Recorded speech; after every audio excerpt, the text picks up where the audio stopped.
السلام عليكم ورحمة الله وبركاته. الحمد لله رب العالمين. الصلاة والسلام على سيد المرسلين وآله وصحبه أجمعين. أما بعد فأعوذ بالله من الشيطان الرجيم. بسم الله الرحمن الرحيم. هل أتى على الإنسان حين من الدهر لم يكن شيئا مذكورا. صدق الله العظيم. প্রদর্শক শ্রোতা, দিনী ভাই এবং বোনেরা, সুদূর ইউরোপের চারণভূমি ইটালির বাড়ি সিটি থেকে সম্প্রচারিত ইসলামিক ক্যাম্পাস টিভিতে আমাদেরকে দেখতে পাচ্ছেন।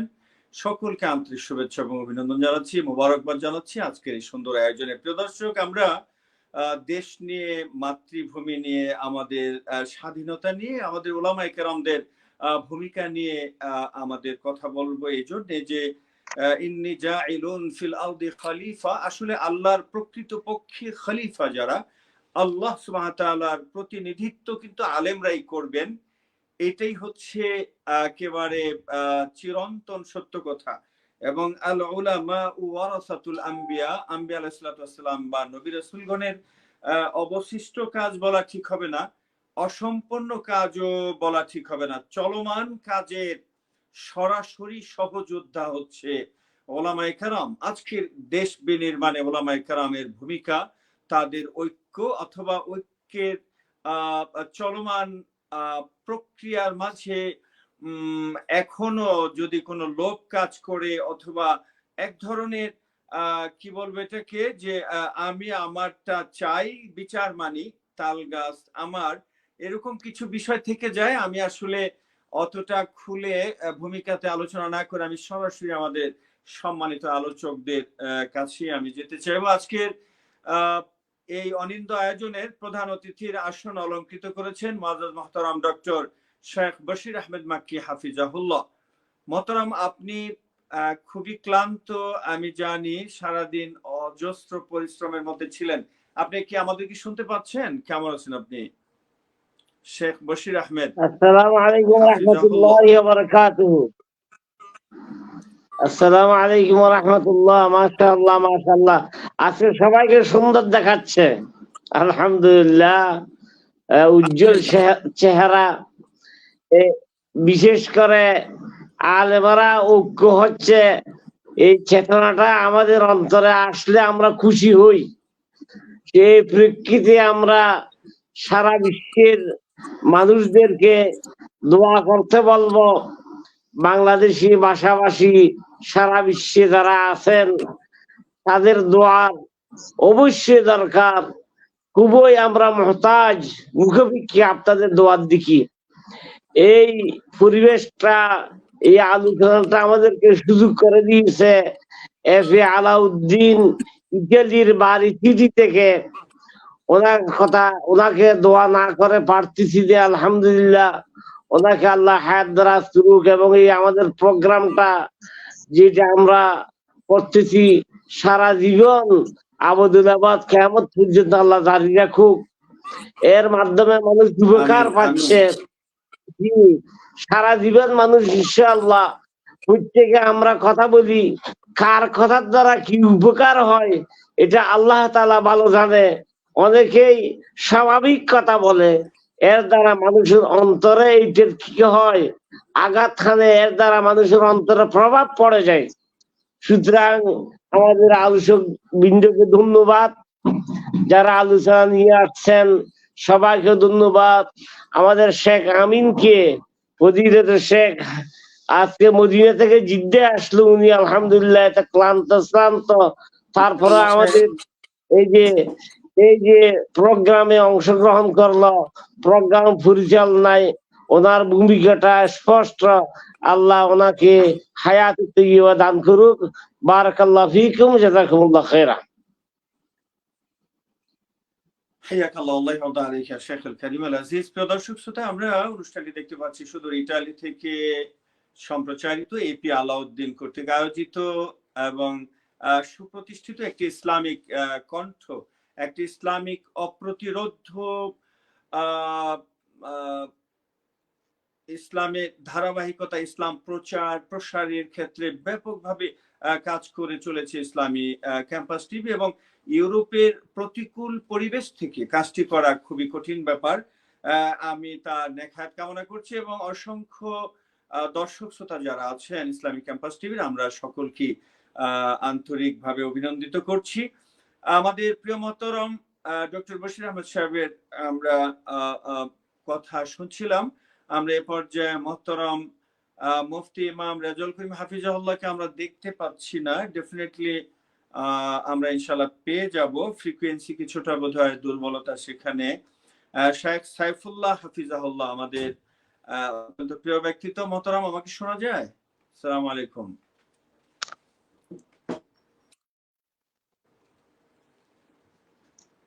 আসসালামু আলাইকুম ওয়া রাহমাতুল্লাহি ওয়া বারাকাতুহু। জি, আমার কথা কি শোনা যাচ্ছে? আমাকে কি শোনা যাচ্ছে? জি জি, আপনাকে শুনতে পাচ্ছি আমরা, আলহামদুলিল্লাহ। আমার কথা কি শোনা যাচ্ছে? জি জি, শোনা যায়। আপনি আমাদের শুনতে পাচ্ছেন কিনা? জি জি, শোনা যাচ্ছে।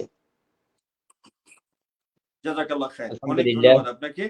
আমরা মুফতি ইমাম রেজাউল করিম হাফিজাহুল্লাহ প্রত্যাশী আলহামদুলিল্লাহ রাব্বিল আলামিন ছিলাম এবং আছি। ওয়াল আমরা তার আকিবাতু লিল জন্য অপেক্ষা মুত্তাকিন। করছি। হাইয়াকাল্লাহ, জাযাকাল্লাহ খাইর। মুফতি ইমাম রেজাউল করিম বোরহানি সাহেব, শোনা যায় আমাদেরকে? আসসালামু আলাইকুম। আসসালামু আলাইকুম ওয়া রাহমাতুল্লাহি ওয়া বারাকাতুহু। হাইয়াকাল্লাহ, ওয়া আলাইকুম আসসালাম ওয়া রাহমাতুল্লাহ। কেমন আছেন আপনি? আলহামদুলিল্লাহ। জাযাকাল্লাহ খাইর। খুবই ছোট্ট করে আমি একটু আপনার কাছে আসতে চাই। আমার বয়সে এই প্রথম শুনলাম দেশ বিনির্মাণে উলামায়ে কেরাম এবং সকল দলের একটা স্বতঃস্ফূর্ত মানে স্বেচ্ছায় আন্তরিকতার সাথে তারা একে অন্যকে আহ্বান করছে। এটাকে আপনি কেমন, আপনার দৃষ্টিতে কেমন ভাবে দেখছেন? দেশের জন্য এটা কতটুকু কল্যাণকর বা দেশের জন্য কতটুকু আশাবাদ? আপনি যদি আমাদেরকে একটু আশার বাণী শোনাতেন, অথবা ভয়ের কোনো জায়গা থাকলে সেটাও আমরা যদি তুলে ধরেন, আমরা সেখানে সাবধানতা অবলম্বন করব, আমাদের উপকার হবে ইনশাআল্লাহ। জাযাকাল্লাহ খাইর।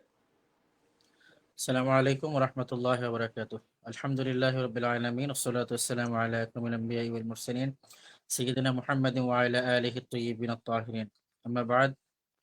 কাছের এবং দূরের, দেশের এবং দেশের বাইরের যারা এই মুহূর্তে ইসলামিক ক্যাম্পাস টিভি দেখছেন, সকলকে আন্তরিক মোবারকবাদ, শুভেচ্ছা জানাচ্ছি। দর্শক শ্রোতা, মুহতারাম উপস্থাপক আজকে আলোকপাত করেছেন বন্যার্তদের জন্য ওলামায়ে কেরামের অবদান এবং আজকের প্রেক্ষিতে দাঁড়িয়ে ওলামায়ে কেরামের ঐক্য হওয়ার জন্য যে কথাবার্তাগুলো চলছে, এগুলোর দৃষ্টিভঙ্গি উপস্থাপনের জন্য খুব একটি গুরুত্বপূর্ণ বিষয় এবং যে বিষয়টি ইদানিং কালের এবং যে বিষয়টি নিয়ে দেশ ও জাতির কল্যাণে ওলামায়ে কেরামগণ এগিয়ে আসছেন, বিভিন্ন সেকশনে কথাবার্তা হচ্ছে।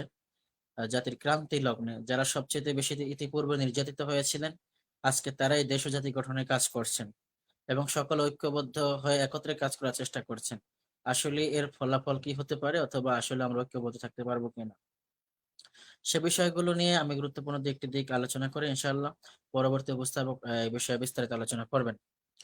সম্মানিত দর্শক শ্রোতা, উপস্থাপক, আজকে যে বিষয়টি নিয়ে আমরা দেখতে পাচ্ছি, উলামায়ে কেরাম, হেফাজতে ইসলাম বাংলাদেশ, খেলাফত ইসলাম এবং চরমোনাই আর সারসিনা মাসলাকেরও যারা আছেন, তাবলিগি ভাই যারা রয়েছেন, সর্ববৃহৎ ইসলামী দলের যারা জামাত ইসলামী বাংলাদেশ যারা রয়েছেন, সকলে মিলে আমরা দেখতে পাচ্ছি যে একটি ঐক্যের দ্বার প্রান্তে পৌঁছেছেন অথবা কথাবার্তা বলছেন ঐক্যের জন্য।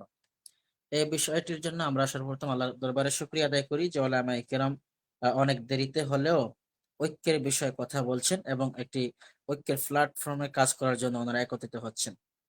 দ্বিতীয় যে বিষয়টি, ঐক্য হওয়ার জন্য আসলে যে বিষয়গুলো খুব গুরুত্বপূর্ণ এবং প্রয়োজন, সে বিষয়গুলো হলো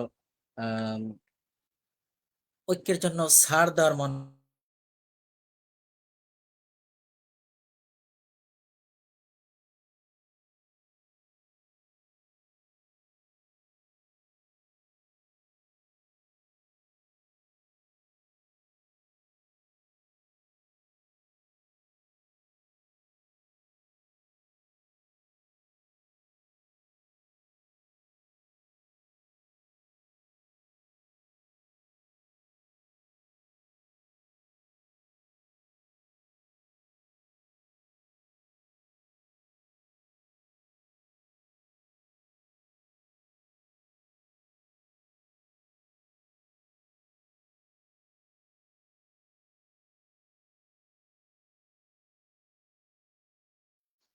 আমার মনে হয় নেটের দুর্বলতার কারণে উনি কথা বলতে পারছে না, ওনার কথা আমরা শুনতেছি না।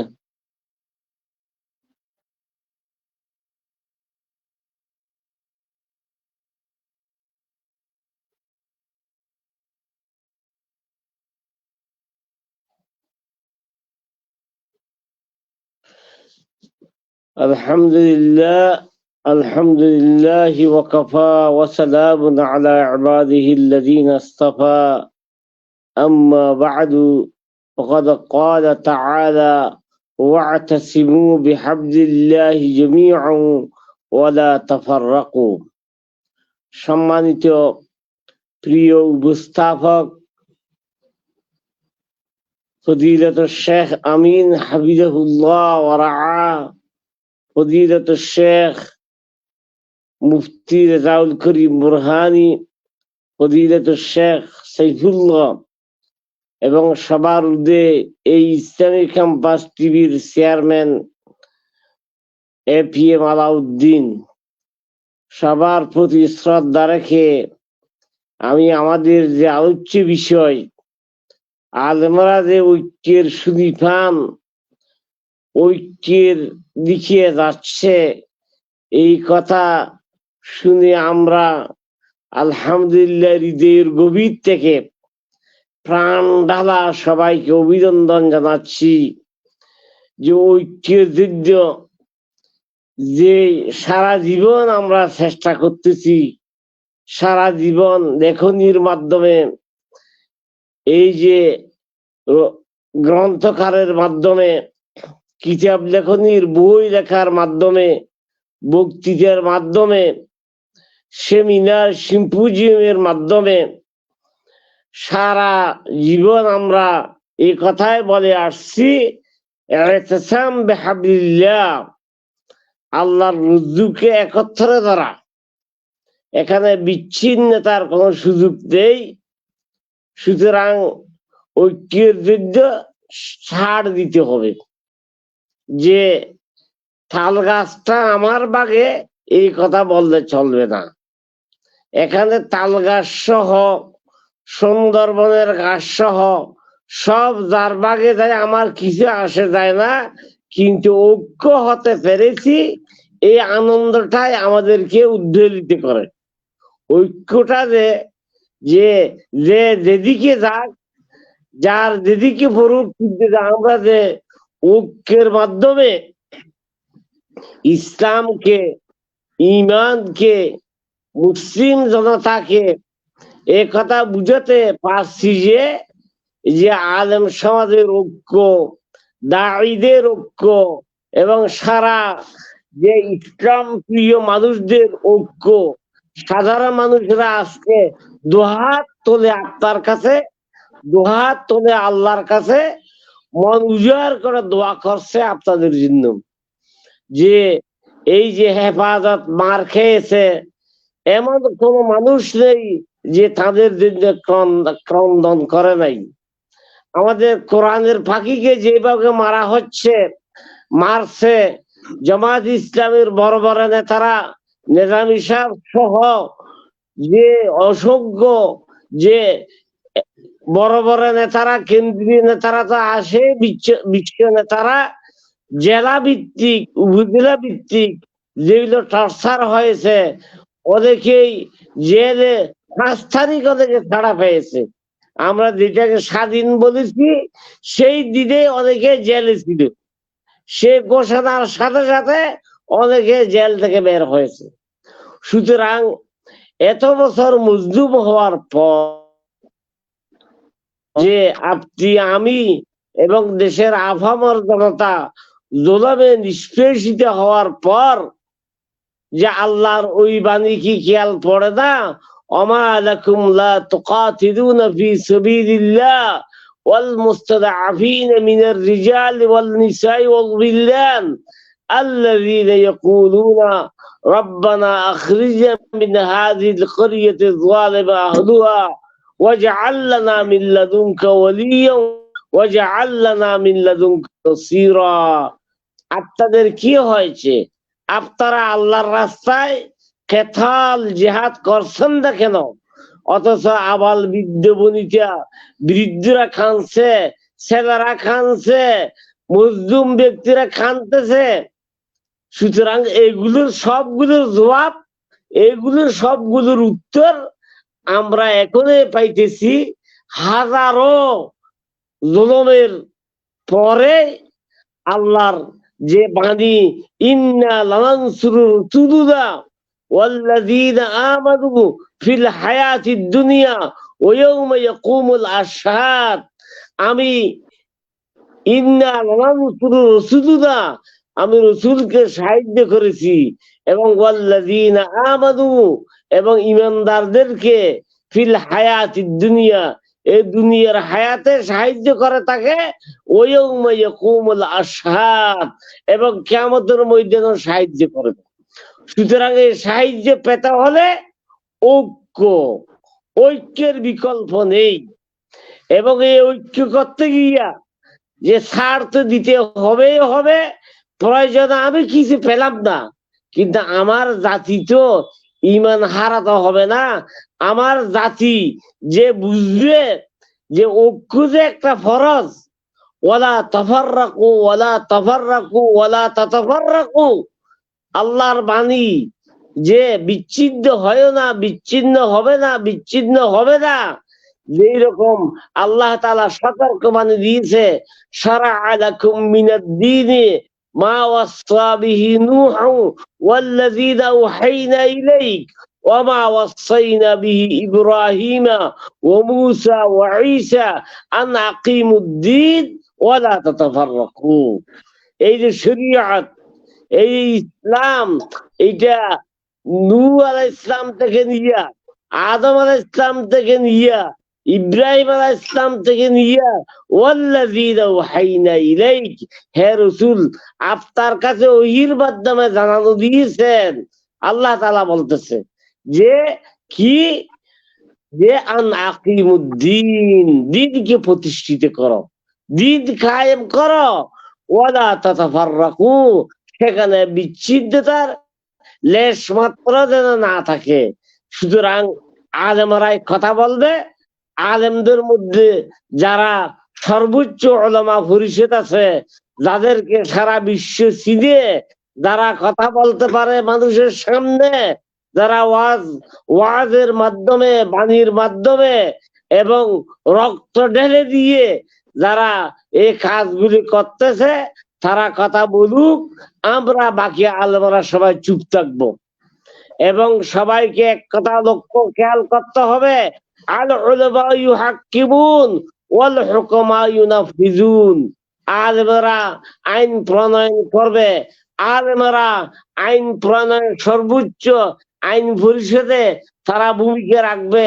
আইন কিভাবে হয়, 1971 সাল 72 সাল এই সংবিধান সব বাদ দিয়ে আবার নিজেরা আইন তৈরি করতে হবে। এই আইনের অধীনে সারা বাংলাদেশ চলবে, এবং এই আইন করতে গিয়ে ঐক্য গড়ে তুলতে হবে। এখানে ঐক্যের বিকল্প নেই। সুতরাং আমি এই বিষয়ে আমাদের মুফতি রেজাউল করিম সাহেবকে কথা বলবো। এতক্ষণ পর্যন্ত আপনারা ছিলেন না, এখন আপনি যে এই ঐক্যের ব্যাপারে কি কি করতে হবে, আমাদের আর কি কি দরকার, এগুলো আপনি সুনিপুণ ভাবে জাতির কাছে তুলে ধরুন। বারাকাল্লাহু ফিক, জাযাকাল্লাহু খাইরা। হাইয়াকাল্লাহু ওয়াল্লাহি ওয়া আলাইক। প্রিয় দর্শক, আমরা অনুষ্ঠানটি দেখতে পাচ্ছি ইতালি থেকে সম্প্রচারিত ইসলামিক ক্যাম্পাস টিভিতে। আমাদের সাথে আলোচনা করছিলেন শাহেখ ডক্টর বশির আহমেদ মাকি হাফিজাহুল্লাহ। আসলে আমাদের নেট ফ্রিকোয়েন্সিগত কারণে আমাদের ছন্দ পতন হচ্ছে।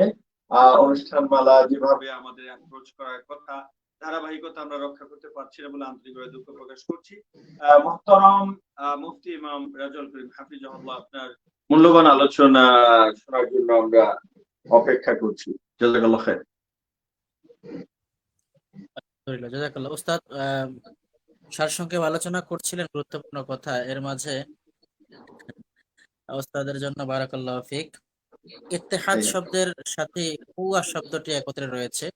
আল ইত্তেহাদ ও কুওয়া, একত্র হলে, মুষ্টিবদ্ধ হলে, ঐক্যবদ্ধ হলে এখানে একটা শক্তি আসে।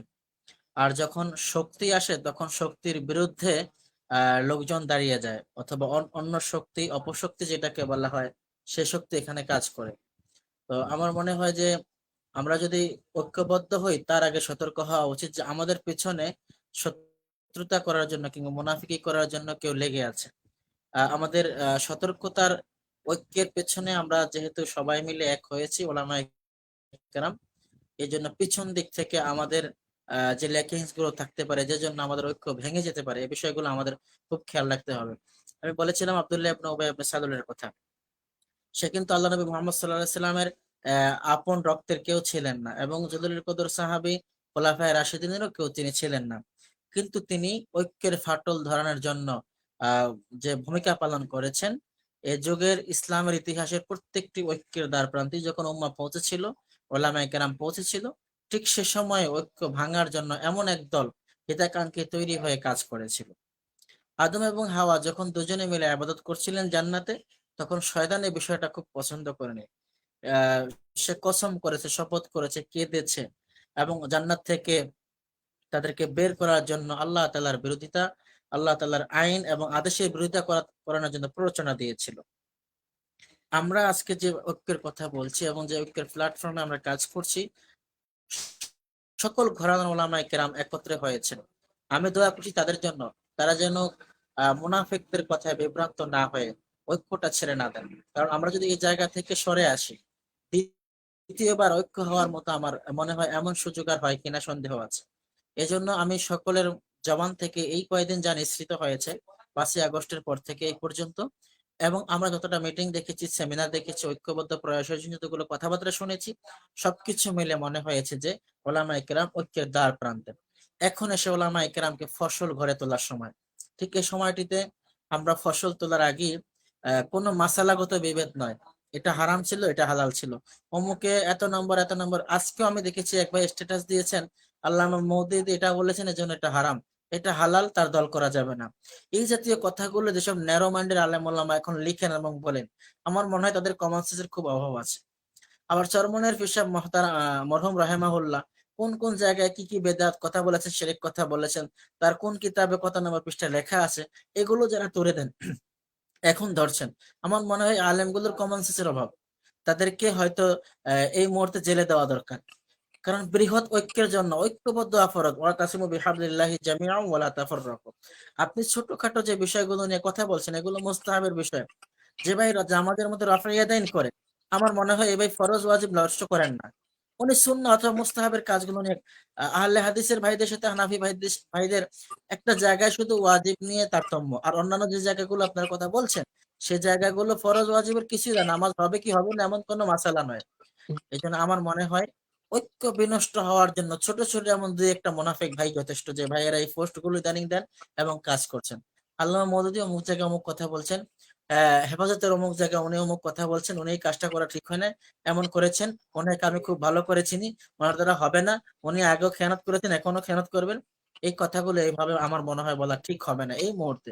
বরং আমাদের জন্য যিনি যতটুকু এগিয়েছেন, শুকর আল্লাহ, তার জন্য ধন্যবাদ, জাযাকাল্লাহ। তিনি আরো যেন ভালো করতে পারেন, তাকে যেন আমি আরো ভালোভাবে এগিয়ে তুলতে পারি। একজন হাঁটতে চায়, আপনি হেল্প করেন। একজন অন্ধ মানুষ রাস্তা পেরোতে চায়, আপনি পারলে হেল্প করেন। বরং এইটা বলে তাকে নিরুৎসাহিত করবেন না যে আপনি অন্ধ মানুষ রাস্তায় আসছেন কেন, যদি গাড়ির নিচে পড়ে যান আপনি কি করবেন, আপনি কেন রাস্তায় আসছেন, এভাবে তাকে ধাক্কানোর কোনো প্রয়োজন নাই। বরং যিনি অন্ধ মানুষ রাস্তা পেরোতে চান, আপনি কোথায় যাবেন আস্তে করে জিজ্ঞেস করুন, আমি রাস্তা পেরোতে চাই, আমি ফটোকপি করব, আমি বাজারে সদাই করব। পারলে বাজার সদাই কিনে তার বাসায় পৌঁছে দেন, কিন্তু এই লোকটার গতিপথে আপনি বাধা দিবেন না। এভাবে পারলে আমরা জায়গায় জায়গায় লোকজনকে হেল্প করব। কিন্তু আমরা এমন কিছু ভুল ত্রুটি ধরে ধরে মাসলাকগত সমস্যা, টুপিতে সমস্যা, দাড়িতে সমস্যা, জামায় সমস্যা, একামতের সমস্যা, আজানের সমস্যা, নামাজের সমস্যা, তারা এই মাসলাকে, তারা এই তরিকার, তাদের উচ্চ আওয়াজে কথা বলে, জোরে আমিন বলে, আস্তে আমিন বলে, টুপিটা গোল 5 করলে 9 করলি, এত শায়েক, এরা শায়েক জাতির, এরা অমুক। আমরা মনে হয় এই জায়গাগুলো ভুলে যাওয়া দরকার, এবং এই জায়গাগুলো ভুলে গিয়ে আমরা এক হই। আমরা যখন এক হয়ে আল-ইত্তিহাদু কুওয়া, আমরা যখন এক হয়ে কথা বলবো, আমরা যখন এক হয়ে কাজ করব, ঠিক সে সময় আমাদের এই ঐক্যতার জন্য আমাদের শক্তি আসবে। সে সময় আমাদেরকে ওরা জিজ্ঞেস করবে, আমাদেরকে নিয়ে বসবে, আপনারা চরমনাই, জামাত, আপনারা খেলাফত, হেফাজত, এবং অন্যান্য ইসলামিক ফ্রন্ট সকল আন্দোলনগুলো যখন এক হয়ে যাচ্ছেন, আপনাদেরকে নিয়ে ইসলামী বড় ঐক্য দল বসা দরকার। আপনাদেরকে ধর্ম উপদেষ্টাই ডাকবে, বসেন, আপনারা কি করতে চান। একই কথা, আমরা সুষ্ঠু এক সুন্দর একটা নির্বাচন কামনা করছি, সেক্ষেত্রে আপনাদের সার্বিক সহযোগিতা কামনা করছি। সেটা কি করা যায়? আমরা এদেশে ইসলামী খেলাফত প্রতিষ্ঠা, সৎ বিচার, ইন্নাল্লাহা ইয়া'মুরু বিল আদলি ওয়াল ইহসান, যে আয়াত পরে পরে আমরা জুমার ভাষণটা শেষ করি, খুতবা শেষ করি, এটা কায়েম করতে চাই। এজন্য আমরা নির্বাচনে যেতে চাই, ক্ষমতায় যেতে চাই। নেগোসিয়েশন করেন আমাদের সাথে, আমাদেরকে এতটা সিট বরাদ্দ দিতে হবে। চাহিদায় কম না, আপনি 180 সিট 200 সিট কামনা করেন, সেখানে 150 সিট আপনি পাবেন। এই 150 সিটে আপনারা কাজ করেন। পুরো বাংলাদেশ নিয়ে কাজ করার মতো ক্ষমতা ওলামায়ে কেরামের হয় নাই। আমরা যত বেশি বলি তত বেশি কিন্তু করি না। আমরা মানুষকে দান করার জন্য যত বেশি বলি, নিজে তত দান করি না। এই জন্য আমার মনে হয় নিজেদের ক্যাপাসিটি বুঝে, ক্যাপাবিলিটি বুঝে কাজ করা এবং আগানো। আর আমরা যদি ইত্তেহাদ ছেড়ে দেই, ঐক্যবদ্ধতা ছেড়ে দেই, আমার মনে হয় যে কৌয়ার কথা আমরা বলেছি এটা বিনষ্ট হবে। পার্সোনালি আপনাকে বিএনপি অথবা সমাজতান্ত্রিক ফ্রন্ট অথবা অমুক দল ডেকে ডেকে নিয়ে বলে আপনাকে 5টা সিট দেবো, আপনাকে 10টা সিট দেবো, ঐক্যের কাছে থাকেন না, ওখানে জিরো, কিচ্ছু পাবেন না। এভাবে বলে বলে আমাদেরকে বিভ্রান্ত করে একটা সময় আমাদেরকে ঐক্য বিনষ্ট হয়ে যাবে। আমরা কিন্তু সেখান থেকে কিছু পাবো না।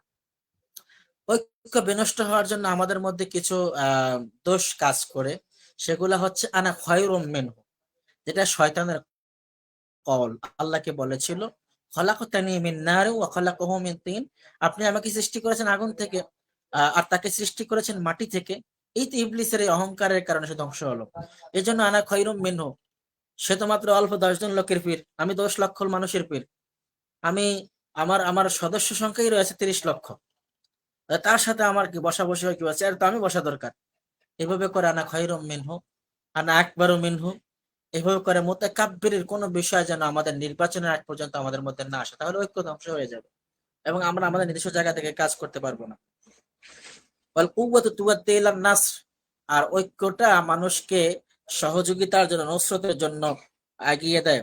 ওয়াত তাফাররুকু দুআফুন, আর দুআফুন, আর যদি আমরা ভিন্ন ভিন্ন হই তাহলে এটা হবে আমাদের দুর্বলতা।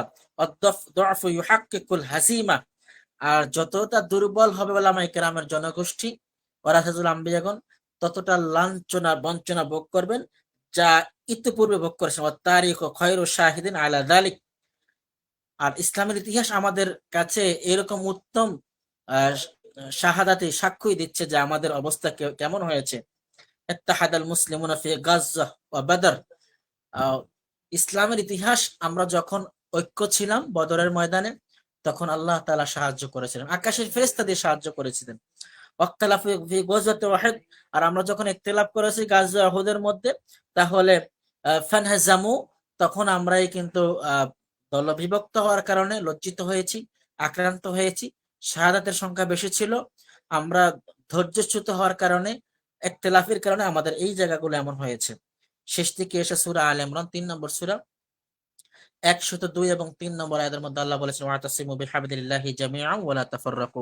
প্রথমত আল্লাহ 2 নম্বর আয়াতে বলেছেন ইয়া আইয়ুহাল্লাযিনা আমানুত্তাকুল্লাহা হাক্কা তুকাতি, হে ঈমানদারগণ তোমরা আল্লাহ তাআলাকে যেভাবে ভয় করা দরকার ঠিক সেভাবে ভয় করো। ওয়ালা তামুতুন্না ইল্লা ওয়া আনতুম মুসলিমুন, তোমরা মুসলিম না হয়ে মৃত্যুবরণ করো না।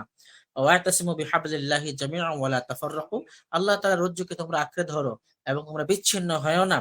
واذكروا نعمة الله عليكم إذ كنتم أعداء فألف بين قلوبكم فأصبحتم بنعمته إخوانا وكنتم على شفا حفرة من النار فأنقذكم منها كذلك يبين الله لكم آياته لعلكم تهتدون। রব্বে কারীম চমৎকার উপস্থাপনা করেছেন এখানে। তোমরা আল্লাহর রজ্জুকে হাবলুল্লাহিল মাতিন, আল্লাহ তাআলা হাবলের ব্যাখ্যা করেছেন আল কোরআন, দ্বিতীয় হচ্ছে সুন্নাহ। মুফাসসিরিন কিরাম এভাবে ব্যাখ্যা করেছেন ওয়ালা তাফাররাকু, তোমরা বিচ্ছিন্ন হয়ো না, ছেড়ে দিও না। ওয়াজকুরু নি'মাতাল্লাহি আলাইকুম, আর আল্লাহ বলেছেন ওই নিয়ামতের কথা স্মরণ করো। কোন নিয়ামত? ইয কুনতুম আ'দাআন ফাআল্লাফা বাইনা কুলুবিকুম, যখন তোমরা একজন আরেকজনের শত্রু ছিলে, অতঃপর আমি তোমাদের অন্তরগুলোকে মিলিয়ে দিয়েছি। এখনকার যে মেলানো, এখনকার যে পরিবেশ, এই কথাগুলো আল্লাহ বলেছেন, আল্লাহ এটা নিয়ামত, এটা রাহমাত। ফাআসবাহতুম বিনি'মাতিহি ইখওয়ানা وكنتم على شفا حفرة من النار فأنقذكم منها كذلك يبين الله لكم آياته لعلكم تهتدون। ইখওয়াতুল ইসলাম, ইসলামের ভ্রাতৃত্ববোধের ভাইদের ডেকে বলছি, হে ইমানদার ভাইয়েরা, আমাদের আসলে আমরা যতক্ষণ পর্যন্ত রাসূল আকরাম সাল্লাল্লাহু আলাইহি ওয়াসাল্লামের সময় থেকে শুরু করে এই পর্যন্ত আমরা যতবারই ঐক্যবদ্ধ ছিলাম, দল মত নির্বিশেষে, কিংবা ওলামা একরাম যাদের কাছে দিনের কোনো জ্ঞান আছে, আপনি যে তরিকার হন, যে মাসলাকের হন, যে পীরের মুরিদি হন, আপনি জিকির জোরে করেন, আস্তে করেন, কিংবা ফুসফুসে করেন, নেচে করেন, গেয়ে করেন, অথবা জিকির নাই করেন, কিংবা সালাতকে একমাত্র উত্তম ইবাদত মনে করেন, যিনি জোরে আমিন বলেন, যিনি আস্তে বলেন, যিনি পাস করলে বলেন, যিনি গোলটবি বলেন, যিনি দাড়ি কম রাখেন, যিনি বড় রাখেন, অথবা যিনি আল্লাহকে আল্লাহ বলে বিশ্বাস করেন, ফাআকালা যাবিহাতানা, অথবা আমাদের কেবলাকে কেবলা মনে করেন, আমাদের জবাইকে আপনি হালাল মনে করেন, আপনি তাহলে আপনি মুসলিম। আপনার প্রতি ইসলামের আর অন্য কোনো হদ করার মতো কোনো আপনার প্রতি কোনো বিধান আরোপ করার মতো, আপনাকে শাস্তি দেওয়ার মতো কোনো বিধান ইসলামের জগতে আর নাই। তো সুতরাং আমি বলবো এই ক্ষেত্রে আমরা সকল উম্মাহ এক হওয়া দরকার। যিনি ভার্সিটিতে পড়ান তিনি তো প্যান্ট শার্ট পরেন, শার্ট পরেন, কিন্তু তার ইলম আমার চেয়ে হাজারো গুণ অনেক বেশি রয়েছে। তাকে আমি সেই দিক থেকে সম্মান করা দরকার, এবং সেই দিক থেকে তাকে কোলে টানা দরকার। তার কাছে অনেক আমার জ্ঞান রয়েছে, যেটা রাষ্ট্র পরিচালনার জন্য আমার অনেক কাজে লাগবে। আমরা যদি ধর্ম উপদেষ্টা চয়নের ক্ষেত্রে আমরা বলতাম আল্লামা মামুনুল হককে ধর্ম উপদেষ্টা বানিয়ে দেন, না হয় চরমনার পীর সাহেব হুজুরকে বানিয়ে দেন, নাইলে একটা কাজ করেন আমাদের মধ্যে সবচেয়ে বয়োজ্যেষ্ঠ যিনি এমন একজন মানুষ দেখে আপনারা ধর্ম উপদেষ্টা বানান না। এই ক্ষেত্রে সর্বোচ্চ ইসলামিক জ্ঞান এবং সকল দলকে যিনি মহাব্বত করেন, আন্তরিকতার সাথে লালন করেন, যদি আজকে ডক্টর আব্দুল্লাহ জাহাঙ্গীর সাহেব বেঁচে থাকতেন তাহলে তার নাম প্রস্তাবনায় আসতো এবং তিনি ধর্ম উপদেষ্টা হতেন। এভাবে যারা ব্রড মাইন্ডের তাদেরকেই এই জায়গায় চয়েস করা হয়েছে। তা আমার মনে হয় সম্মানিত ধর্ম উপদেষ্টা সকল ইসলামী দলগুলোর সাথে বসবেন, কথা বলবেন। ইসলামী দলগুলো নির্বাচনের আগ পর্যন্ত ঐক্যবদ্ধ থাকবেন, একত্রে থাকবেন, তাহলে দেশ ও জাতির কল্যাণে তারা ভালো একটি কাজ করতে পারবেন।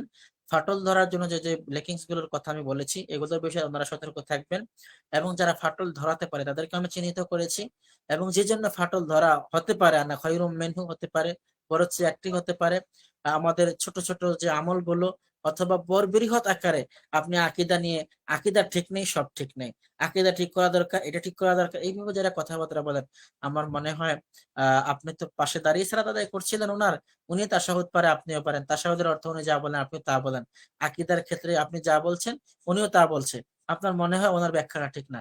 এই দৃষ্টিভঙ্গি গুলো ছেড়ে দিয়ে আমাদের মনে হয় ঐক্যবদ্ধ হয়ে ইসলামী শাসন ব্যবস্থা, একামতের দিন প্রতিষ্ঠার জন্য যদি আমরা সকলে এক হই, আমার মনে হয় এই জায়গাটা সকলে মিলে ঐক্যবদ্ধ হয়ে কাজ করা দরকার।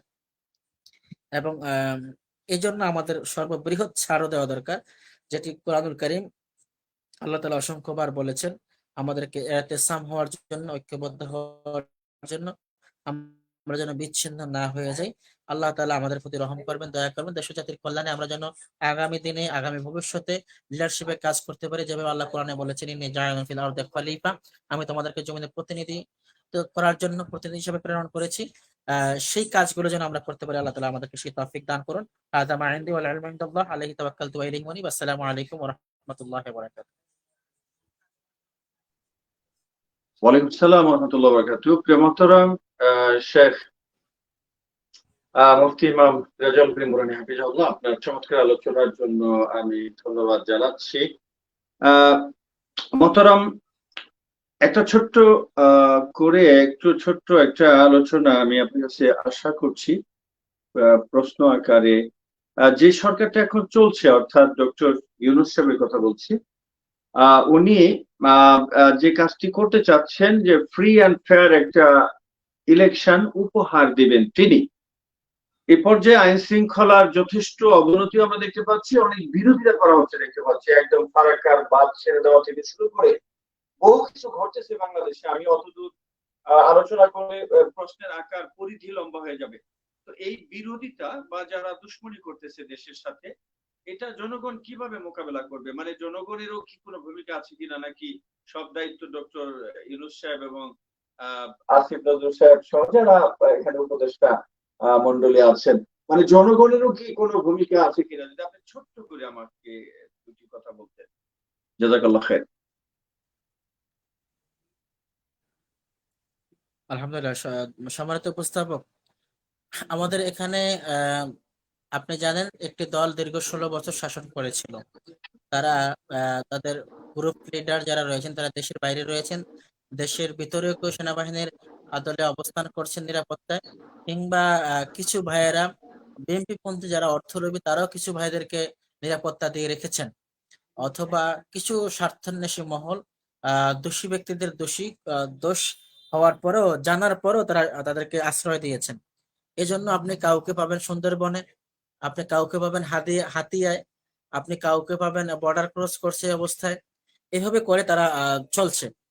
এখন যে দিকটা আমাদের জন্য সবচেয়ে বেশি মানে সমস্যা বোধ তৈরি হচ্ছে, একটার পর একটা আপনি নির্বাচনের আগ পর্যন্ত ষড়যন্ত্র দেখবেন, এবং সে দলটি আবারও নির্বাচনে যাওয়ার মতো কথা বলবেন। যেমন তাদের একজন সবচেয়ে বড় লিডার হয়ে কাজ করছেন বাংলাদেশে এই মুহূর্তে। আহ এর আগে একজন কাজ করছিলেন গোলাম মোল্লা রনি, ইতিমধ্যে তিনি সামাজিক সোশ্যাল মিডিয়ায় খুব হেনস্থা হয়েছেন এবং বোল্ড হয়েছেন। এখন কাজ করছে কাদের সিদ্দিকী সাহেব। উনি গতকালকেও বলেছেন যে বঙ্গবন্ধুকে অস্বীকার করলে নেতৃত্ব আর দেওয়া যাবে না, অথবা নেতৃত্বের উপযুক্ততা রাখে না। ওনার দৃষ্টিতে বঙ্গবন্ধু একজন নবী, ওনার দৃষ্টিতে বঙ্গবন্ধু একজন নবী, ওনাকে অস্বীকার করলে কালিমাটাই পরিপূর্ণ হবে না। অথচ এই ব্যক্তিকে কত লাঞ্ছনা এবং মর্যাদা দিয়ে এই দল থেকে বের করে দেওয়া হয়েছে অথবা অসম্মানিত করা হয়েছে, তিনি একবার এটা ভাবেন না। বঙ্গবন্ধুর বাসাকে ভেঙেছে অথবা ৩২ নম্বর রোডে যা হয়েছে, এই বিষয়গুলো নিয়ে সুনির্দিষ্ট কোনো তথ্য এবং মেগাপিক্সেল ম্যাগাজিন তথ্যপাত্র কিছু এখনো বের হয় নাই। তিনি যে মন্তব্য করেছেন সেখানে গিয়ে আমি ওনাকে দেখতে পাই নাই যে উনি যে শহীদের বিষয়ে সারা বাংলাদেশ না সারা পৃথিবী কথা বলছে, সে আবু সাইদের বাসায় গিয়েছেন, উনি ডোনেশন করেছেন, কিংবা যে বাচ্চাগুলো জীবন দিয়েছে এ বিষয়ে ওনার মায়া কান্না আমি খুব কম দেখেছি, যা বঙ্গবন্ধুর জন্য উনি কেঁদেছেন। আমার মনে হয় তিনি বঙ্গবন্ধুর জন্য জন্মগ্রহণ করেছেন এবং উনি ওনাকে নিয়ে কথা বলছেন, ওনাকে নিয়ে উনি থাকছেন। বাংলাদেশ ছাত্র সমাজ এবং জনগণের কল্যাণে ওনাকে দিয়ে কোনো কাজ হবে কিনা আমার মনে হয় না। শুধু একটা সিম্বল, ওনার গলার মধ্যে একটা গামছা ঝুলানো আছে, এই গামছাটা দিয়ে কোনো সময় আত্মহত্যা করেন আমার মনে হয় এটা বেশি মানে কষ্ট সাধ্য হয় কিনা। উনি যে কোনো সময় আত্মহত্যা করতে পারেন গলায় গামছা দিয়ে, কারণ উনি জনগণের কল্যাণে একটা কথা বললেন না। যে মানুষগুলো হাজারের উপর আজকে প্রতিবেদন তৈরি হয়েছে, স্টুডেন্ট গুলোকে, নিরীহ মানুষকে গুলি করে মারা হলো, এই বিষয়ে ধিক্কার জানানো, এই বিষয়ে উনি সংবাদ সম্মেলন করতে পারতেন, এ বিষয়ে তিনি কড়া ভাষায় সে সময় কথা বলতে পারতেন।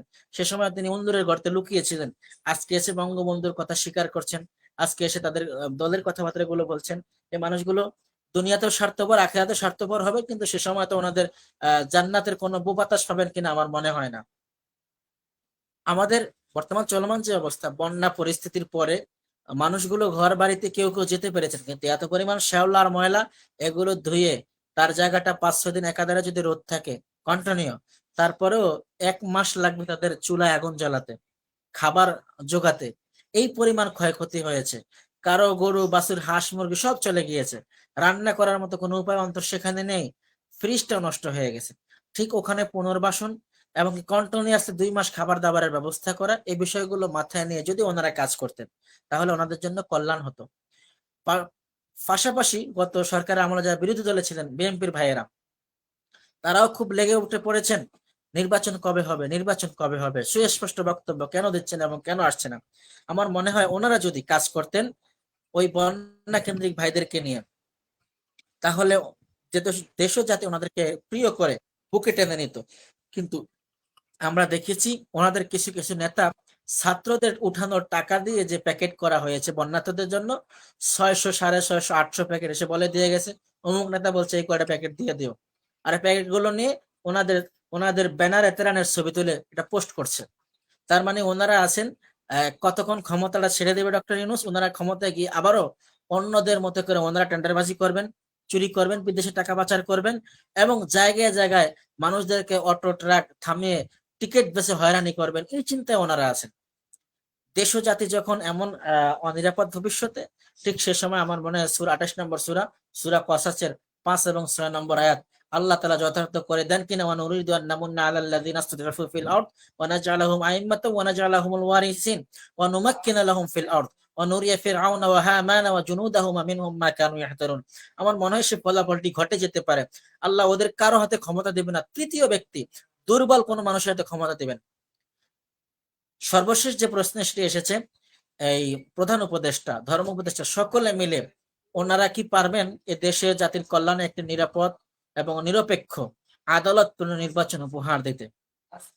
এই বিষয়টি এখন বলা খুব কঠিন, কারণ ওনারা এমন একটি সিচুয়েশনে এসেছেন, জগেও পানি নেই, গ্লাসেও পানি নেই, এবং যেখান থেকে পানি ঝরে ওই জায়গায় পানি নেই।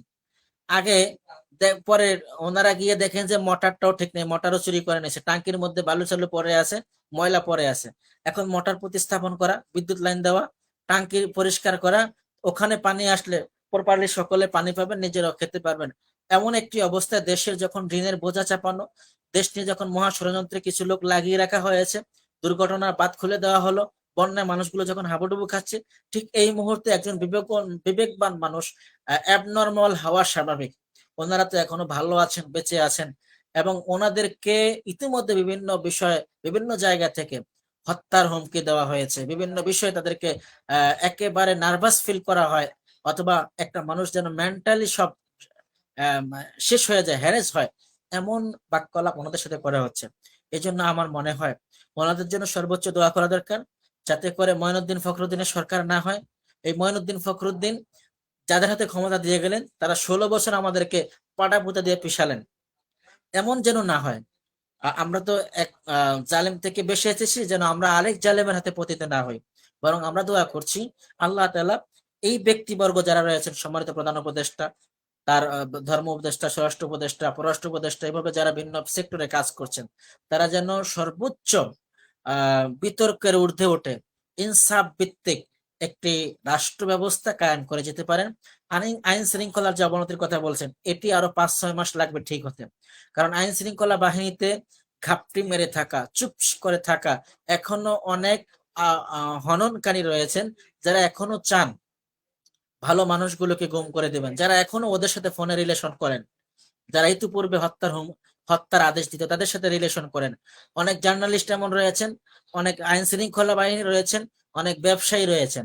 এই মুনাফিক গুলোকে বুঝতে এবং ধরে বের করতে 5 থেকে 6 মাস সময় লাগবে।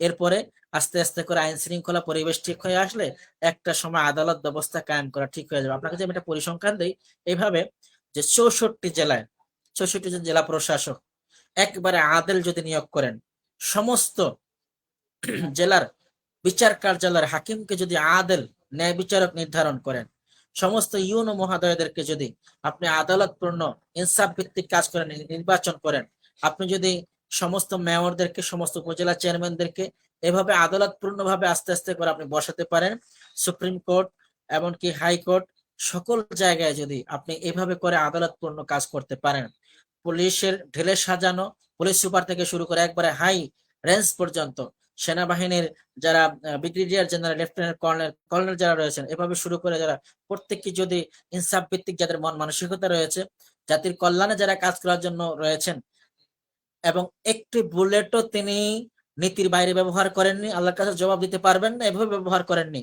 এই কথা যিনি বলতে পারবেন, তিনি চাই মুসলিম হন, অমুসলিম হন, হিন্দু হন, বৌদ্ধ হন, খ্রিস্টান হন, এমন লোকজন, তিনি চাই ছেলে হন কিংবা মেয়ে হন, অথবা আমার উপজেলা ইউনো মহোদয় একজন হিন্দু মহেশী নারী, আমি তাকেও মানতে বাধ্য, এর জন্য তিনি আদালত কায়েম করছেন, তিনি হক কথা বলছেন।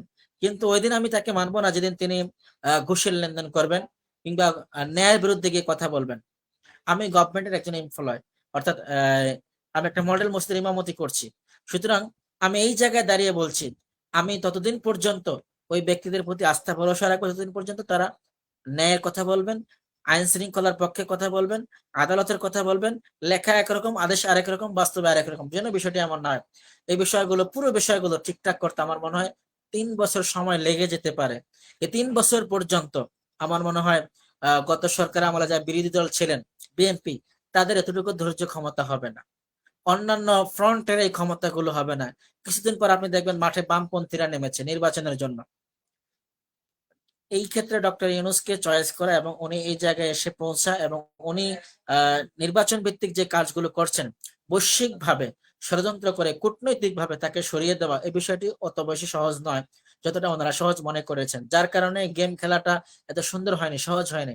আমার মনে হয় সবকিছু মিলে এদেশের ওলামায়ে কেরামের বৃহৎ একটি শক্তি যদি এই উপদেষ্টা মন্ডলীকে সহযোগিতা করেন, এবং আসিফ নজরুল বলেছেন তিনি তো এখন উপদেষ্টা মন্ডলীর একজন, আমি তাকে নিয়ে কথা বলছি না, অন্যান্য বুদ্ধিজীবী যারা রয়েছেন, সাংবাদিক যারা রয়েছেন, যারা নিরপেক্ষভাবে কাজ করছেন, আপনারা শুধুমাত্র এখন যদি প্রতিবেদন দেন ছাত্র সমাজের নিরীহ যারা বৈষম্য বিরোধী ছাত্র আন্দোলনে যারা ইন্তেকাল করেছে, হেফাজতে যারা ইন্তেকাল করেছে, বিডিআর বিদ্রোহে যারা ইন্তেকাল করেছে, শুধুমাত্র 3টা ডাটা যদি দেওয়া যায় সঠিকভাবে, তাহলে দেশে একজন হারামিও আর থাকবে না, একজন হত্যাকারীও আর থাকবে না, সব আটকা পড়ে যাবে এবং বিচারের আওতায় আসবে। এবং এদের অর্থগুলো যদি রাষ্ট্রীয় কোষাগারে নেওয়া হয়, তাহলে বাংলাদেশ 1 টাকা ঋণগ্রস্ত থাকবে না। সব বিষয়গুলো ইনশাল্লাহ মিট হয়ে যাবে। এর জন্য আমি সম্মানিত উপদেষ্টা মন্ডলীদের আমি নেক হায়াত কামনা করছি, সাথে সাথে ওলামায়ে কেরামের ঐক্য যেন নির্বাচন হওয়ার আগ পর্যন্ত এবং নির্বাচন পরবর্তীতেও যেন এটা ঠিক থাকে, কিয়ামত পর্যন্ত ঠিক থাকে, আমি সে বিষয়ে কল্যাণ কামনা করছি। ইসলামিক টিভি, ক্যাম্পাস টিভির দীর্ঘ প্রশস্ত হায়াত কামনা করছি এবং তারা যেন সম্মানের সাথে এই প্রোগ্রামগুলো করতে পারেন, আমি সেজন্য দোয়া করছি। সম্মানিত উপস্থাপক, সম্মানিত প্রধান অতিথির নেক হায়াত কামনা করছি। আসসালামু আলাইকুম ওয়া রাহমাতুল্লাহি ওয়া বারাকাতুহু।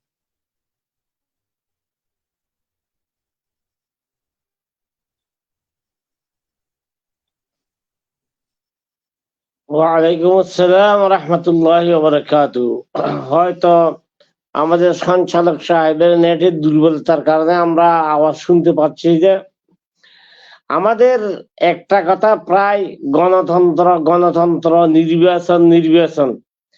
আলেম সমাজরা যদি মনে করে যে না, এখানে নির্বাচন করতে গিয়ে উদর পিণ্ডি একেবারে পিণ্ডরা বাক্স খুলে দিবে, এই করবে, সেখানে অস্ত্রের ঝনঝনানি হবে, নানা রকম কাজ হবে সেখানে, যদি সমস্ত আলেম সমাজরা এইটা মনে করে তাহলে নির্বাচন না দিয়ে পারে। আলহামদুলিল্লাহ, আলেম সমাজরা হাতে নেওয়া যেটা কোরআনে বারবার জিহাদের প্রতি উদ্বুদ্ধ করা হয়েছে, যেটা কেতালের প্রতি উদ্বুদ্ধ হয়েছে, যে যেটাকে আল্লাহ রাব্বুল আলামিন হুয়া যে তাবাকুম ওমা জাআলা আলাইকুম ফিদ্দীন মিন হারাজ, আল্লাহ আপনাদেরকে নির্বাচিত করেছে এই কাজের জন্য। সুতরাং আপনারা আইন দিয়ে যেরকম ঢালাও ভাবে জাতিকে সহায়তা করবেন, প্রয়োজনে ইলেকশন না করিয়ে কিভাবে পারা যায়, তারা যদি ওই চল ছাত্রের দিকে গিয়া এই যে গণতন্ত্র গণতন্ত্র শেষ হয়ে যাচ্ছে, এই হচ্ছে সেই হচ্ছে, নানা রকম অবস্থা। সুতরাং যদি জাতি যদি কথাগুলো আলেম সমাজের কথা মানে, প্রয়োজনে এই কি করিয়ে হাতে নিয়ে যতদিন পর্যন্ত নির্বাচনের পরিবেশ সৃষ্টি হবে না, ততদিন আলেম সমাজের হাতে ক্ষমতা থাকবে। এইরকম ব্যবস্থা করা যায়। অনেক মানুষের ক্ষতি হবে এই কাজ করতে গিয়ে, কিন্তু আপনাকে জিহাদ করতেই হবে, জিহাদের ফর্মুলা আপনাকে বের করতেই হবে, জিহাদের পরিবেশ আপনাকে সৃষ্টি করতেই হবে। পৃথিবীতে যত জায়গায় এই ইসলামী বিপ্লব সাধিত হয়েছে, এখানে নির্বাচনের মাধ্যমে হয় নাই। এখানে 2-1টা রাষ্ট্র ছাড়া বাকি সব কান্ট্রিগুলোতে যেইটাকে আমরা নির্বাচন হিসেবে চালিয়ে দিই, একেবারে 99% কোন পার্টিতে গড়ে উঠছে, ওই যে বাশারুল আসাদ 99% ভোট পেয়েছে, তার পরিণতি কি হয়েছে লাস্টে। সুতরাং এইগুলো এই সমস্ত কথাগুলি বলিয়ে যে গণতন্ত্রকে আপনি এইভাবে দরাজ করতে করতে করতে এইভাবে একদিকে মাথা একদিকে আগা, গণতন্ত্রের ডিভিশন গণতন্ত্রের সংজ্ঞা আপনি খুঁজে পাবেন না। এইরকম এইগুলোকে কি করতে হবে, প্রতিহত করতে হবে। এমন আলেম সমাজকে এগিয়ে আসতে হবে সামনে, যে না, যদি তোমরা এই সব সালসাতুরি করো, যে ইলেকশন দিয়ে এই করবে, অস্ত্রের টাকা পয়সার খেলা, অস্ত্র এই সেই, আবার জুলুম ফিরে আসবে। সুতরাং আমরা এই দিকগুলিতে নাই। কে কি করতে পারে করো, আমরা ক্ষমতাটা নিব আল্লাহর রহমতে, আল্লাহর কি সাহায্যে। আল্লাহ আমাদের জন্য যথেষ্ট, ওয়াকাফা বিল্লাহি ওয়াকিলা। আল্লাহ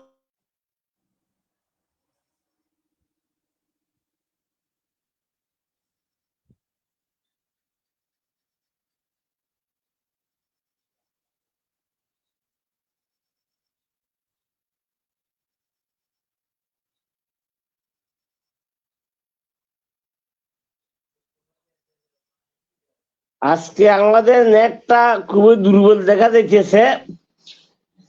যে এই যে আলেম সমাজের ঐক্য হলে, ইত্তেহাদ হলে, আল ইত্তেহাদ কুওয়া, যে আপনি যে কথা দিয়ে শুরু করছেন যে ইত্তেহাদ হলে একটা শক্তি, ইত্তেহাদের কারণে কি হবে যে নির্বাচন তো একদম 48 সাল থেকে নিয়ে 2024 সাল পর্যন্ত নির্বাচন দিয়েছ।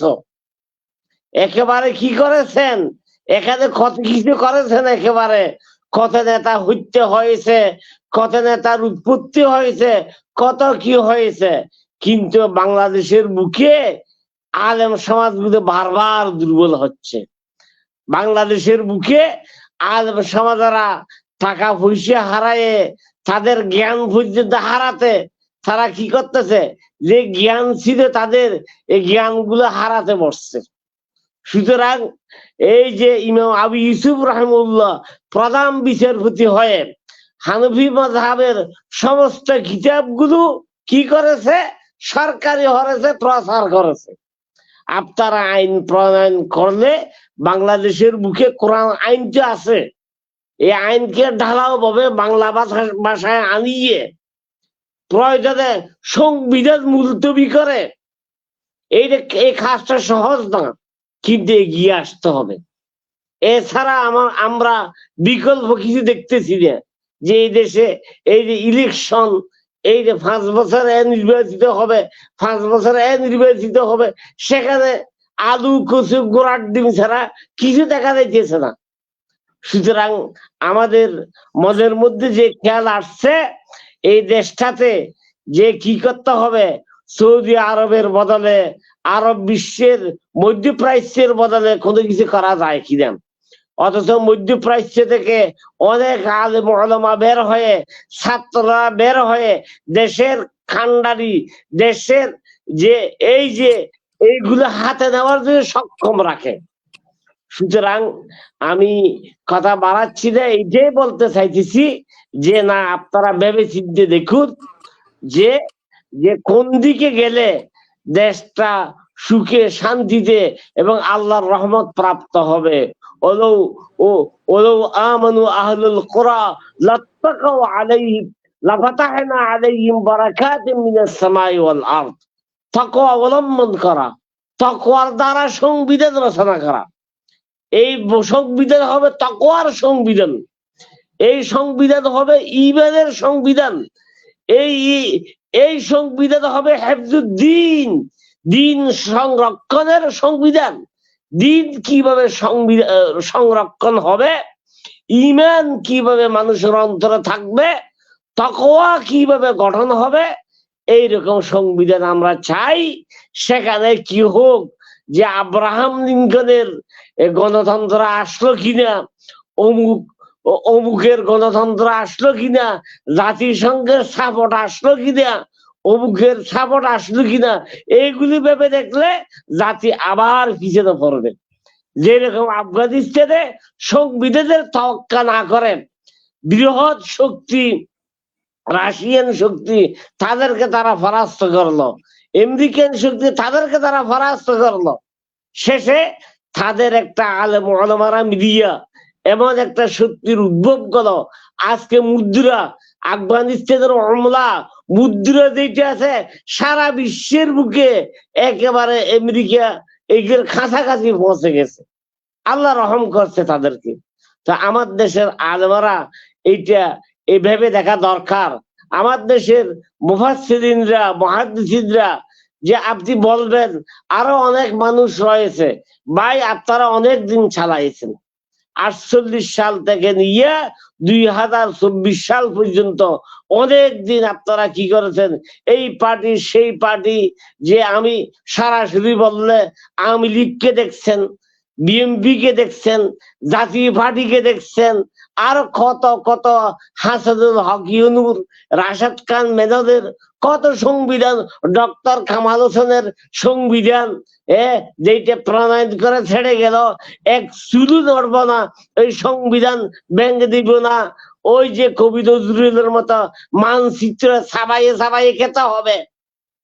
আমরা মানচিত্র ছাড়াই এখানে চাই না, যে আমাদের কাছে আল্লাহ রাব্বুল আলামিন যে একটা সংবিধান দিয়ে দিছে, ইন্না নাহনু নাযালনা যিকরা ওয়া ইন্না লাহু লাহাফিজুন।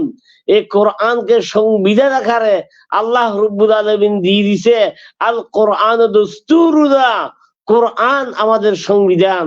সুতরাং এই সংবিধান আমরা কখন দেখব? যে সংবিধান কি হবে, থাকবে কোরআন আরবিতে, কিন্তু বাংলা ভাষাভাষীরা বুঝার জন্য এটিকে বাংলায় করিয়া সুন্দরভাবে কোরআনের আয়াতগুলো লিপিবদ্ধ করে, যে আইন, হুকুম, আহকাম, বিচার, আদালত, বাজার ব্যবস্থা, বিপণী বিধান এবং সমাজের রন্ধ্রে রন্ধ্রে গ্রাম থেকে দিয়া একেবারে রাজধানী পর্যন্ত কিভাবে ব্যবস্থা চলবে, কিভাবে পরিবেশ, কিভাবে সমাজ চলবে, কিভাবে সমাজ দিতে চালু হবে, এগুলো আমাদের করার দরকার। আলেম সমাজ তো সারা জীবন এগুলি পড়ছে। আলেম সমাজেরা, মুফাসসিরিনরা, মুহাদ্দিসিনরা সারা জীবন এগুলি পড়িয়ে, এগুলো পড়াইয়ে, এগুলো চর্চা করতে বলছে। সুতরাং আজকে জাতির ক্রান্তি লগ্নে আপনাদেরকে কি করতে হবে? এগিয়ে আসতে হবে, হাত ছাড়া করা যাবে না। যে ঘরে বসে থাকলে যে আপনার মৃত্যু হবে না, এইটা নিশ্চয়তা কেউ দিতে পারে না। কুল্লু নাফসিন যায়িকাতুল মাউত। এখানে কি করতে হবে? বসে থাকলেও মৃত্যু এসে যাবে। সুতরাং আল্লাহর দেওয়া রজ্জু, আল্লাহর দেওয়া রুচি আপনাকে আমাকে বহন করে একত্র হয়ে, একাত্ম হয়ে কিভাবে এই রুচিটাকে হেফাজত করা যায়, কিভাবে ঈমানটাকে হেফাজত করা যায়, কিভাবে আপনার ইসলামকে হেফাজত করা যায়, কিভাবে হেফজুদ্দিন হয়, হেফজুল মাল হয়, হেফজুল নসল হয়। হেফজুদ্দিন মালকে রক্ষা করতে হবে, সম্পদকে রক্ষা করতে হবে।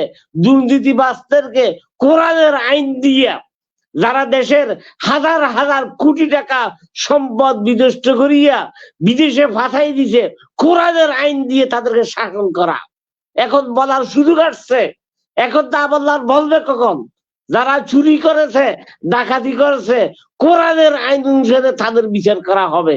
এবং যারা কি করেছে, যে এই দেশের মান, ইজ্জত, সম্মান বিনষ্ট করেছে, তাদেরকে কোরআনের আইনে তাদের বিচার ব্যবস্থা ফায়সালা করা হবে। উঠুক জাতি, আবার জাগুক। যেই রকম সাহাবারা জেগেছিল, জাতি সাহাবাদের আদলে আবার বদর যুদ্ধ করুক, আবার উহুদ করুক, আবার বিজয় মক্কা করুক, আবার সিপ্পি যুদ্ধ করুক, আবার অস্ট্রেলিয়া যুদ্ধ করুক। আলেমরা এইগুলি রিসার্চ করেন, আলেমরা সংবিধান প্রণয়ন করেন। সংবিধান কয় ধারায় চলবে? সংবিধান এক ধারায় চলবে, যেখানে কোরআন থাকবে, যেখানে হাদিস থাকবে। এই সংবিধানের আলোকে, এক ধারায় সংবিধানের আলোকে ইজতিহাদাত, প্রচেষ্টা, ইজতিহাদাত করতে হবে। আমার দেশের আলোকে আল ফতোয়া ইতাগায়্যার বিকুল্লি জামান ওয়া মাকান। ফতোয়া পরিবর্তন হয় সময়ের কি করে বিবর্তনের দ্বারায়, কালের বিবর্তনের দ্বারায় ফতোয়া পরিবর্তন হয়। এখন ফতোয়া আসবে কি, যে ঐক্যে ফাটল ধরতে চায় তাদের একমাত্র শাস্তি হলো মৃত্যুদণ্ড। এখানে ঐক্যের ফাটল যে আলেমে করতে চায় তাদেরকে ছাড় দেওয়া হবে না। প্রয়োজনে আলেমদেরকে এই কাজগুলো সাথে দিয়ে আবার হামজার মতো, বেলালের মতো আবার তাদেরকে কি করতে হবে, এগুলো রিসার্চ করুন ভাই। এই যে আমাদের দেশটা, যে বাংলা ভাষা, ইংরেজি ভাষা, সংস্কৃত ভাষা, এই সমস্ত ভাষার পিছনে যেতে যেতে কোরআনের ভাষার দিকে আর কোন, এমনকি হাফেজ হফাজ কেরামারাও কোরআনের আইনগুলি জানে না, বাস্তব রেখা কোরআনের এগুলি জানে না। সুতরাং আপনারা এতদিন যা তফসির করেছেন, অথচ আপনাদের তফসির মাহফিলেও বাধা সৃষ্টি করা হয়েছে। বিগত 16 বছর যাবৎ ভালো মতো তফসির করতে পারেন নাই। এখন এই ব্যাখ্যাগুলি দেন। এখন আইন করেছে বাংলাদেশের যে কোনো জায়গায় তফসির করতে সরকারের অনুমতি লাগবে না, এইটা আইন সংশোধন করা হয়েছে। সুতরাং এখানে সংশোধন না করে এই যে আইনের ব্যাখ্যাগুলি তুলে ধরেন, ইসলাম আসছে দিনকে হেফাজতের জন্য। দিন হেফাজত কেমনে কেমনে হবে? এবং যারা কুফরি শক্তি আছে, হিন্দু, বৌদ্ধ, খ্রিস্টান, তাদের দিন কিভাবে রক্ষা করা যায়? হেফজুদ্দিন, দিনকে হেফাজত করা, এইটা একটা দিন। পৌত্তলিক, এইটা একটা দিন। এইটা অথচ অন্যদিকে দাবিত হোক, কিন্তু এটাকে হেফাজত করতে হবে। এটা মুসলমানদের দায়িত্ব, তাদের দিনকে হেফাজত করিয়ে তাদেরকে বুঝানো যে তোমাদের দিনে এই কি আছে, এই অসুবিধা আছে, এগুলো কোরআনের সাথে ঢালাই করুন। বুঝার ক্ষমতা তাদের আসতে হবে, যে তারা কিভাবে বুঝবে। সরকার থেকে প্রণোদনা দেওয়া হবে, ওয়াল মুআল্লাফাতু কুলুবুহুম ইন্নামাস সাদাকাতু লিল ফুকারায়ে ওয়াল মাসাকিন ওয়াল আমিলিনা আলাইহা ওয়াল মুআল্লাফাতু কুলুবুহুম ওয়া ফি সাবিলিল্লাহ। তাদেরকে সরকার থেকে প্রণোদনা দিয়ে প্রয়োজনে একটা প্যাকেজ সৃষ্টি করা হোক বৌদ্ধ, খ্রিস্টান, এদের জন্য। তারা যদি অর্থ পায়, এই নিয়ামত পায়, আল্লাহর দেওয়া এই নিয়ামত পায়, হয়তো আল্লাহর পথে ফিরে আসবে। সুতরাং এমন সংবিধান প্রণয়ন করতে হবে যেটা সমস্ত মানুষের, আবাল বিদ্যা বনিতা, ছোট থেকে নিয়ে বৃহৎ পর্যন্ত সবাই উপকৃত হয়। যেখানে কলম চুরি থাকবে না। কলমের কথা চুরি করে করে যে শেয়ার বাজার থেকে ৩৩ লক্ষ শেয়ার ব্যবসায়ীদেরকে যে কি করা, মৃত্যু বুকে ঢেলে দেওয়া, এবং তারা অনেকে ফাঁসি খেয়েছে, শেয়ার বাজারের টাকা লুট হয়েছে। আজকে এইগুলোর বিচার করা হোক। শেয়ার বাজার ইসলামের আলোকে হারাম, এইরকম শেয়ার ব্যবসা চলে না। কিভাবে সৌদি আরবে মধ্যপ্রাচ্যে তো শেয়ার ব্যবসা আছে, তারা কিভাবে শেয়ার ব্যবসা চালাচ্ছে, এগুলো ঘাটাঘাটি করেন। ফেকাবিদরা ফেকা রচনা করেন, শেয়ার ব্যবসা কিভাবে চলবে, বিপণী বিচার কিভাবে চলবে, এইগুলো আইন প্রণয়ন করেন। এইভাবে সবাই কি করেন, লেখেন। এই লেখাগুলো আবার বিচার বিশ্লেষণ করেন যে কোরআনের নিরিখে কিভাবে এইটা হয়, কিভাবে ওইটা হবে, কিভাবে এই পথ বন্ধন করা, কিভাবে সুষম বন্টন হয়। আল্লাহ তাআলা এগুলি কি করতে হবে, এগুলো এখন বাবার বিষয় আসছে। আপনাদের দায়িত্ব অনেক অনেক বেড়ে গেছে। ঐক্য দেখেও করতে হবে। ওই দায়িত্ব, যে দায়িত্বের কারণে আপনার চোখে ঘুম আসবে না, অনেক দায়িত্ব আপনার। সুতরাং এগুলো বলার খেয়াল, হয়তো 1 বছর 1.5 বছর পরে, 2 বছর পরে এগুলো বলতেও পারবেন না আবার। বারাকাল্লাহু ফিকুম, জাযাকুমুল্লাহ খায়রা। হাইয়াকাল্লাহ ইয়া শেখুল কারীম আল আজিজ, অনেক চমৎকার আলোচনা আপনি করছিলেন। আমাদের সময় টাইম ফ্রেম ক্রস করে আমরা আসলে একটা সময়ের ভিতরেই থাকতে চাই। অনেক ধন্যবাদ আপনাকে চমৎকার আলোচনার জন্য। প্রিয় দর্শক শ্রোতা, অনুষ্ঠানে দেখতে পাচ্ছি শুধু ইতালির বাড়ি সিটি থেকে সম্প্রচারিত, অত্যন্ত দর্শক নন্দিত এবং জননন্দিত মুসলিম উম্মার যতগুলো মুখপাত্র পৃথিবীতে আছে, অর্থাৎ বাংলা ভাষায় কথাবার্তা যারা বলেন, তাদের মধ্যে অন্যতম নেতৃত্বের আসনে অলঙ্কৃত করে আছেন আমাদের ইসলামী ক্যাম্পাস টিভি। অত্যন্ত চমৎকার করে অনুষ্ঠান মালা উপহার দেওয়ার সিদ্ধান্ত এবং চমৎকার করে কাজগুলো করবার জন্য এপি আলাউদ্দিন সাহেবকে আমি আবারও ধন্যবাদ জানাবো দর্শক শ্রোতার পক্ষ থেকে। আমাদের সম্মানিত আলোচক বৃন্দ আজকে যারা আলোচনা করলেন, সকলের প্রতি আমি কৃতজ্ঞতা জ্ঞাপন করে সম্মানিত দর্শক শ্রোতাদের নেক হায়াত এবং একটা সুন্দর দেশে বসবাস করার একটি সুচারু চমৎকার একটি সমাজ ব্যবস্থা বিনির্মাণ করতে পারি, দেশের জনগণ যেন ভূমিকা রাখতে পারে এবং বিশেষ করে ওলামায়ে কেরাম যেন ব্যাপক ভূমিকা রাখতে পারে, একেবারে পার্লামেন্ট মেম্বার থেকে শুরু করে উপজেলা চেয়ারম্যান এবং ইউপি চেয়ারম্যান এবং এটা কি বলবো মেম্বার, যেটা আপনার ইউনিয়ন পরিষদ যেটাকে বলা হয়, ইভেন সকল সমাজের যতগুলো আপনার অবস্থান রয়েছে, সকল অবস্থানের এই আসনগুলো যেন ওলামায়ে কেরামরা এখানে নেতৃত্ব দিয়ে একটি সুন্দর সমাজ ব্যবস্থা গড়ে তুলতে পারেন। এই ব্যাপারে আমি জনগণেরও সহযোগিতা চাইব। সকল প্রতিরোধ আমরা রুখে দেব, আমরা সকল অন্যায়কে রুখে দেব। আমরা আমাদের আদর্শ দিয়ে, আমাদের ভালোবাসা দিয়ে, আমাদের সততা দিয়ে, আমাদের ইসলামের মানে চমৎকার সুশোভিত ফ্লেভার দিয়ে আমরা সুশোভিত করব গোটা বাংলাদেশকে, তথা টেকনাফ থেকে তেতুলিয়া, রূপসা থেকে পাথরিয়া যেন হয়ে যায় একটা সুন্দর একটি মাত্র গ্রাম, একটি মাত্র পরিবার। আল্লাহ সুবহানাহু ওয়া তাআলা আমাদের সকল প্রচেষ্টাকে কবুল করুন, এই প্রত্যয় ব্যক্ত করে আজকের মতো অনুষ্ঠানটি শেষ করতে চাই। ওয়া আখিরু দাওয়ানা আলহামদুলিল্লাহি রাব্বিল আলামিন। ওয়াসসালামু আলাইকুম ওয়া রাহমাতুল্লাহি ওয়া বারাকাতুহু।